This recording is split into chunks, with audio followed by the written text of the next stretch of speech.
মই এনেকুৱা এখন ঘৰত থাকোঁ য'ত খোজ কঢ়াটো দূৰৈৰ কথা, ভালদৰে উশাহটো ল'ব নোৱাৰোঁ।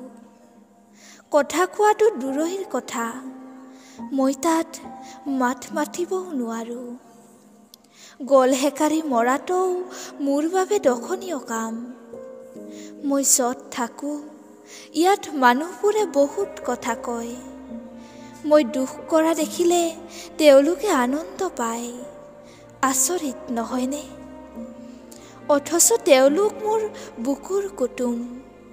কেকনি এটা নিগৰি ওলালেও মানুহবোৰৰ হাতবোৰ মোৰ ফালে খেদা মাৰি আহে আৰু মোৰ মুখৰ মাতটো তেওঁলোকৰ হুলস্থুলৰ শব্দত তল পৰি যায়।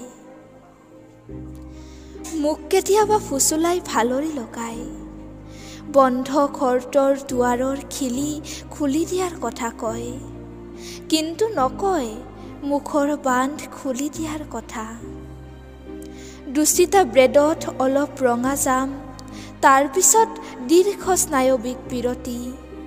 ধপ ধপ ধপ ধপ। বুকুৰ শব্দবোৰ বেছিকৈ দৌৰে আৰু মই চিঞৰ নমৰালৈকে সিহঁতে পাহৰি থাকে যে মই এই ঘৰটোতে আছোঁ। মোৰ ঘৰখনত আলহী অতিথিৰ বাবে বৰঘৰ, মাৰল ঘৰ, শোৱা ঘৰ সকলো আছে। তাত মই নিষিদ্ধ। চাহটোপাও হহা মাৰি শব্দ কৰিব নোৱাৰোঁ, সেয়া মানা। আলহীয়ে কয় আমাৰ ঘৰৰ চাহটোপা বেছ জুতি লগা। ঘৰৰ পথাৰৰ চাউলৰ সোৱাদেই সুকীয়া। আলহীবোৰ মোৰ সন্মুখেৰে ওলোৱা সোমোৱা কৰি থাকে। মই দেখোঁ, গঙাও, মাত নোলায়।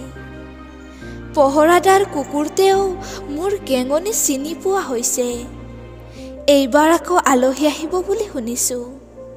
মোৰ মূৰটো মূৰ হৈ থকাৰ আগতেই সিহঁত আহক আৰু মোক এই নিবকাৰ ঘৰখনৰ পৰা উদ্ধাৰ কৰক।